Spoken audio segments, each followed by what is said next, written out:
From the master of terror, John Carpenter's Body Bags 1993 explained. This video explores Body Bags, a 1993 American horror comedy anthology television film developed for television with 3 unconnected stories with bookend parts starring John Carpenter and Tobe Hooper as demented morgue attendants. Body Bags was a must-see idea with an awful expiration date when horror anthologies gained new life on television in the late 1980s and early 1990s. It's well known for its celebrity cameos. It only made logical what Showtime wanted in on the action, and who better to help bring it on the screen than John Carpenter and Tobe Hooper. Of course, a decade ago, when the duo was at the pinnacle of their individual powers, the answer could have been a little more forceful. The film is a fantastic showcase of various mutilations and manglings. It's also sturdily made, with Carpenter and Hooper at the lead. Still, neither precisely remembers their past greatness. Carpenter and Hooper's films have faded into oblivion in the decade after Artisan issued a long out of print DVD. For the most part, Body Bags represents this stagnation since it is an uninspired attempt to duplicate the grandeur of other anthologies and, as a result, feels like a compilation of rejected portions from other programs.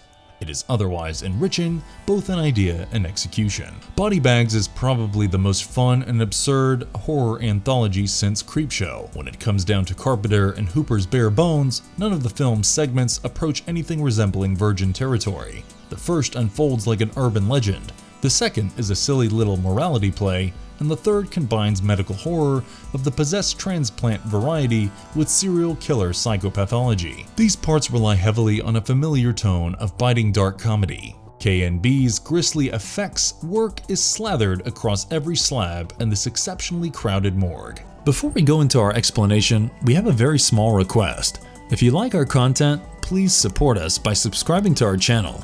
This is a small click for you, but for us, it means a lot. Thank you. Let's begin.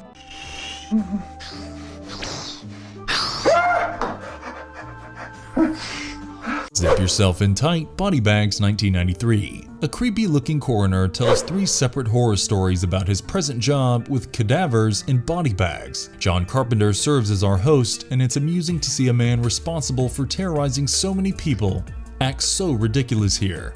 Ugly? Man, are you ugly. We all know it isn't what a person looks like. It reminds me a little of Stephen King and Creepshow, albeit he's not quite as outrageous. The coroner is presented seated at a modest, neatly arranged dining table as a power surgical saw whines in the background. He gets up from his dinner, a rare blood steak, and starts his rounds. Bodies were to be found everywhere, on gurneys, autopsy tables, and in vaults. Obviously, the coroner is searching for an excellent narrative to tell us. He gets what he's seeking, the body bags, by avoiding bodies labeled death by natural causes. The coroner's eyes brighten. "These are fun," he replies, smiling. He should have had a lobotomy. Let's go see what other fun things we can find to do. You see, they stuff them in bags when there's a murder, suicide, or a horrible accident. It prevents spills. Yes, each one has a tale to tell.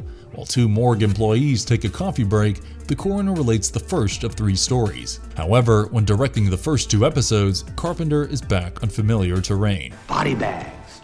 See if it's murder or suicide or a nasty accident, they put them in these bags. The first tale, The Gas Station, is typical Carpenter fare. The gas station is by far the greatest of the series. It kind of conveys a message about women's safety. In the gas station, newcomer Anne, played by Alex Datcher, works at the night shift at a lonely filling station surrounded by a sky so dark you could hack it with a machete. After showing her around the premises, which are pretty much limited to one tiny glass booth, Bill, played by Robert Carradine, leaves her to deal with a slow of assorted weirdos, including a memorably lecherous Wes Craven, but not before warning her about a violent killer who has escaped from the local loony bin. The attending worker Bill, played by Robert Carradine, exits and informs Anne that a serial murderer has escaped from a mental institution and warns her not to leave the station's booth, which must be kept secured at all times. After Bill goes, Anne is alone as she interacts with numerous late-night customers looking to buy gas for a quick fill-up. At the same time, Anne stays confined in her booth, unclear of who the fugitive madman is. When Anne fears that the escaped killer is prowling around the gas station, she attempts to call the police, only to discover that the phone line is dead. By breaking breaking into the locked cubicle and following Anne around the vacant garage. In the conclusion, it describes how the killer ended up in a body bag. With the heroine Alex Datcher dashing around,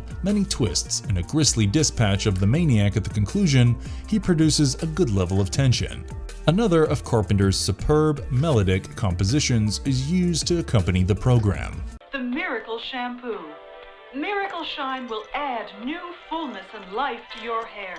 Hair is about Richard Roberts, played by Stacy Keach, a balding middle-aged man who is immensely nervous about his receding hairline. His fixation with becoming bald and his ways of maintaining his dignity and self-esteem has resulted in a rift between him and his long-suffering lover Megan, played by Sheena Easton.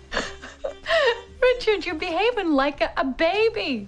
Well, why not? I got hair like a baby. As his fears begin to sever his relationship with his fiancée, he chooses to undergo miraculous therapy to give himself new hair. I disgust you, don't I? What disgusts me, Richard, is your inability to accept yourself as you are. The transplant appears to be a success at first, with Richard developing a full head of hair overnight. The next day, Richard wakes up and removes the bandage wrapped around his head during the medical surgery. He is pleased to see that he now has a stallion-style complete set of hair. It's the old me. However, after a few days, Richard begins to feel ill and weary as his hair grows longer and longer, even in areas where hair would not ordinarily grow. The episode is a little creepy, especially when Stacy Keach's hair crawls across the floor of the hairdressing salon when he wakes up to find hair growing all over his body, including out of his throat, or when he cuts the hair over the bathroom sink, and it squeals only to be revealed under a microscope to resemble a long miniature snake. After attempting to clip off several amounts of hair, he discovers that his hair bleeds, and upon examination with a magnifying glass, discovers that they are alive. Richard returns to Dr. Locke for an explanation. Ah, Richard Howard. Guess. You look great. Still, he finds himself imprisoned as Dr. Locke explains that he and his entire staff are aliens from another planet who seek out narcissist humans and plant their seeds in their bodies for growth and consumption as part of their plan to spread their alien essence throughout the Earth. Richard was their most recent victim. The creepiness of the show is considerably undermined by a poor twist ending that reveals that the hair is all part of an extraterrestrial invasion plot, which has been clearly hinted at by the clinic's name, Roswell Hair Laboratories. The gas station has a good setup. The revelation is fantastic, seeming like a story you'd tell over a campfire with friends one night, which is probably true of practically all of Carpenter's early works. I think we have time for one more body. Does anyone have anything to share? The third episode, I, tells the story of Brent Matthews, played by Mark Hamill, a professional baseball player. He loses his eye in a terrible automobile accident. His life and career are turned upside down when he is involved in a horrific vehicle accident in which his left eye is gouged out. Unwilling to accept that his career is finished, Brent, this is Dr. Lang. He'd like to speak with you. he seizes the opportunity when a doctor informs him of an experimental medical operation that can replace his eye with one from a recently dead person and restore his sight. Brent is pleased to see through his new vision after the procedure. He enables himself to undergo an experimental process to replace his destroyed eye since he does not want to abandon his profession. The strange colors of his eyes set the tone of the episode. With his new sight, Brent begins to experience awful images of dead bodies as well as himself murdering women after a while. However, soon after, Brent starts to see things that others cannot see through his new eye, putting him and his wife Kathy, Twiggy, in peril as Brent begins to have dreams about killing women and having sex with them. Brent approaches the doctor, who informs him that the donor of his new eye was a recently executed serial killer and a necrophile who murdered countless young women prior to having sex with their mutilated corpses. Brent becomes persuaded that the deceased killer's soul is slowly taking over his body via his eye, allowing him to kill women. He discovers that his new eye was donated by John Randall, a lunatic. The latter murdered women and abused their bodies and was just executed. I have to finish digging your grave.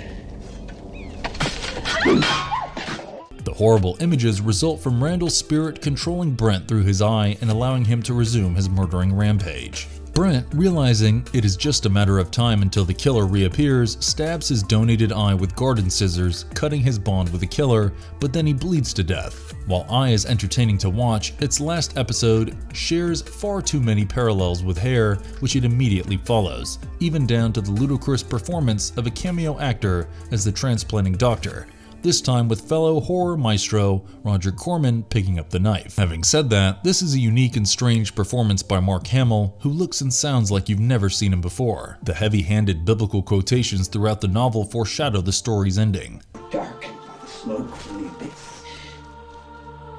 Told you to leave me alone. Tobe Hooper, one of Carpenter's contemporaries best known for directing the Texas Chainsaw Massacre of 1974 and Poltergeist 1986, has taken over as director 1982. Mark Hamill portrays a minor league baseball player involved in a car accident and loses his right eye in Eye, while Lawson plays his wife. In 1977, Hamill was involved in a vehicle accident and had 7 hours of reconstructive surgery on his face, which dramatically altered his look in the film, The Emperor Strikes Back. Leslie Lawson's first husband, Michael Whitney, had a real-life acting career. Whitney was a minor league baseball player with the Hornell Dodgers and the Great Falls Electrics before beginning his acting career. The Gas Station is also not a straight comedy. This chapter is exciting and shocking as it builds to the last act's horrific conclusion. Carpenter's commitment to detail both as filmmaker and as a composer is evident in Hair. Still, this second narrative closely parallels Stephen King's Cat's Eye, part Quitters, Inc. The tongue-in-cheek performances make for a far more comical than terrifying addition. Mechanics of the horror genre and is more whimsical here than in virtually all of his 90s work. Whereas Hooper's contribution Eye fits in tonally with the other stories, it has a gloomier feeling of dread than the other Carpenter-directed portions. On the other hand, The Notion is as frightening as it gets, and the CGI follicles are excellent for the occasion. If the Body Bag series had been picked up and Eye had been put someplace less close to John Carpenter's Hair, the parallels would not have been as evident yet. Viewed as a whole, Eye is a pleasant and hilarious concluding piece in this terrifying anthology. Overall, Body Bags is a simple and cliché yet amusing experience. Even though he was a little too hammy at times, the coroner character brought this horror comedy together beautifully. The essence of a late-night horror film you'd see on a weird station, only to be perplexed by all the odd cameos. The latter two parts have a common thematic thread, making the gas station the odd man out. One wishes the film could have gone the other way. If all three portions had been drastically different, Body Bags would have profited from diversity.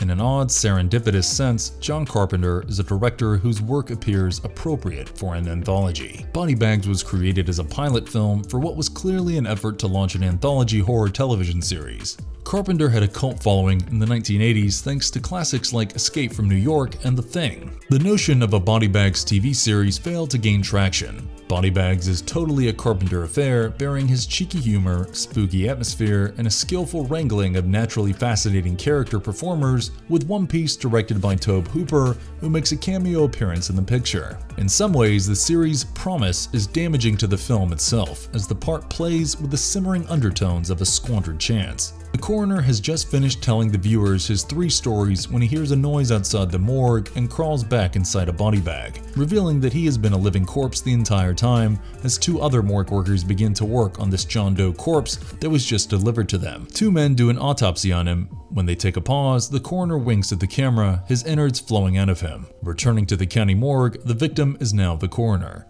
"By the way, come by again another night," he says, a wicked smirk on his face. "I'm sure there are a couple more good stories down here." Look at this mess.